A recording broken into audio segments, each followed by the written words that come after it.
vous faites preuve de manque de respect au président de la République. Pourquoi? Parce que comment tu peux dire que c'est un binôme qui a été mis à la tête du pays? C'est un président de la République qui a été élu le 24 mars, il s'appelle Bassirou Diomaye Faye. Mais on a un binôme à la tête du pays. Attendez, c'est votre responsabilité. C'est ma responsabilité. On a un binôme à la tête du pays. C'est un binôme qu'on a à la tête.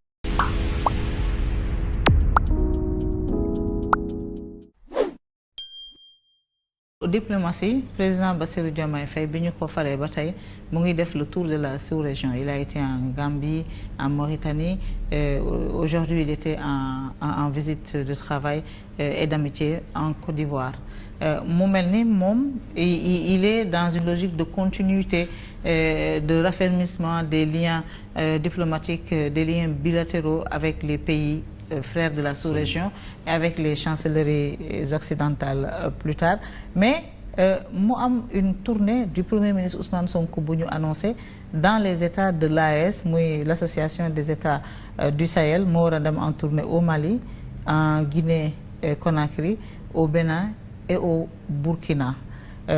Alors, est-ce qu'il y a un problème de parallélisme diplomatique? Est-ce que tournée boobu mënul joxe tamit beneen son de cloche par rapport à la posture du Sénégal, ou est-ce que c'est bien concerté, c'est bien coordonné, mën na tamit jëmale réew mi kanam, mën na gën a ibbi li nga xam ne mooy diplomatie bi? Oui, moi en tout cas je considère que le président de la République bu demee Mauritanie, dem Gambie, dem Guinée-Bissau, dem Côte d'Ivoire, c'est une bonne chose. Parce que on a intérêt nous tous, les rapports de bon voisinage nga xam ne qui ont été entretenus par les pères fondateurs de nos nations, ñu mun koo perpétuer. La dernière Coupe d'Afrique bi am en Côte d'Ivoire a montré à quel point les Sénégalais et les Ivoiriens ont des points communs. À quel point il y a une symbiose entre les deux peuples. Boo fa demee fekk fa Sénégalais doo xam ni c'est pas un Ivoirien. Donc loolu dañ ko war a préserver. Même chose pour Gambie, qui est une enclave à l'intérieur du Sénégal. Mauritanie, tout le monde sait que nos parents foutanké ñëpp am nañu mbokk en Mauritanie. Donc président de la République bu jëlee mesures yooyu dem ci ñoom apaiser tout le monde, parce que régime bu bees bu ñëwee bëri dañuy jaaxle. Est-ce que ce sera la continuation? Est-ce que les mêmes rapports? Mais bu demee rassurer leen, c'est une bonne option.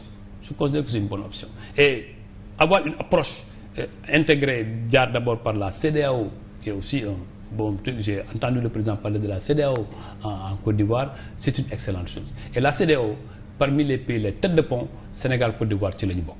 Donc je considère que ça c'est bien, il faut le poursuivre. Bon, maintenant, un parti politique et un parti souverain.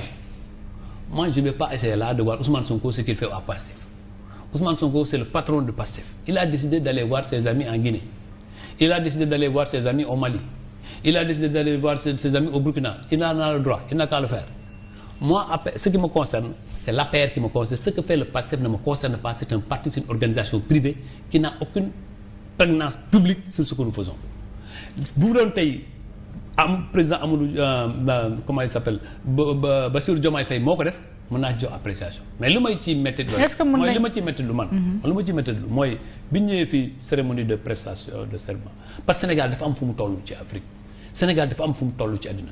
Boo xoolee président yi nga xam ne dañu accéder au pouvoir par le putsch, et adduna yëpp condamné ko bu ñu jógee di ñëw fii ñoom lañ tàccu te tàccu wuñ président ñoom qu'ils ont accédé démocratiquement au pouvoir. dama foog ni loolu il faut qu'on fasse doucement. il faut ñu étudier signal boobu bu baax a baax. il faut ñu xool signal bu baax a baax ñu def attention parce que gis nga nos démocraties c'est vrai que nous avons de très fortes démocraties. Sénégal wane na ci soubresaut yi jàll nii ci élection présidentielle ak jafe-jafe ñu am ci jàll Sénégal taxaw. C'est vrai que ñaan bu graw am na ci réew mi parce que réew mi mënoon na tàngi à tout moment te ñun ñu nekkoon ci gouvernement bi xamoon nañu mais yàlla suturaal ñu renforcer une démocratie, mais il ne faut pas que ñu dormir sur nos acquis. Am na actes yu ñuy poser mën na fragiliser le pays, mën na fragiliser notre démocratie. Et ça, la responsabilité de tout le gouvernement. Actes yu ñuy poser gis nga boo nekkee gouvernement, boo nekkee président de la République, nga nekk premier ministre, nga nekk ministre, moomatoo sa bopp.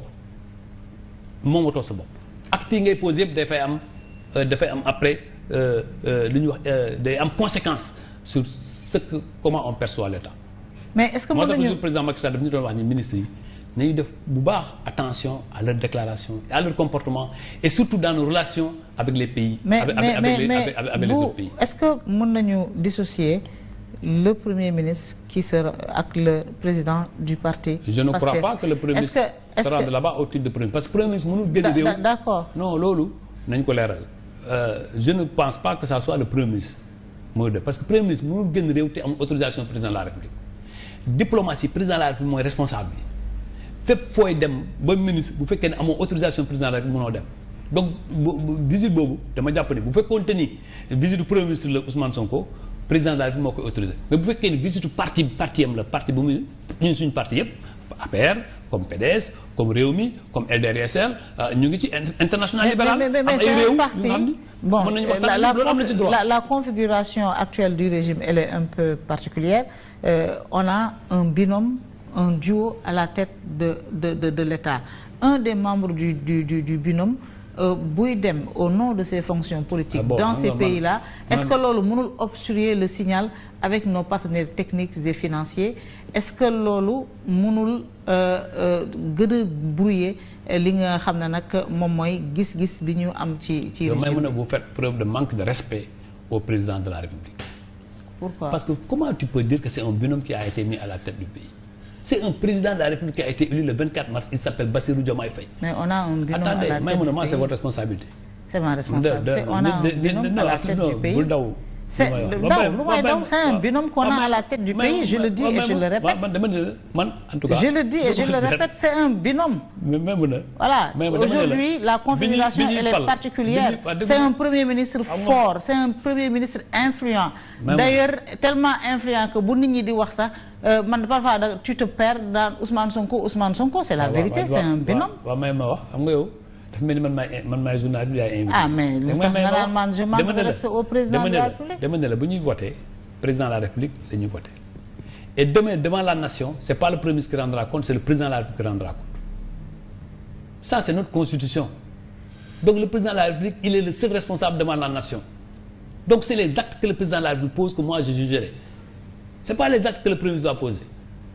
Le premier ministre il exécute une politique définie par le chef de l'État.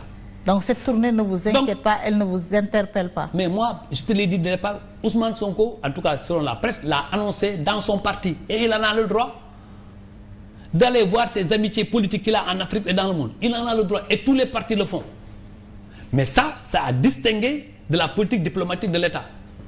Si Ousmane Sonko interfère au nom de son parti dans la politique diplomatique de l'État, en ce moment-là, il y aura danger. Et en ce moment-là, j'aviserai.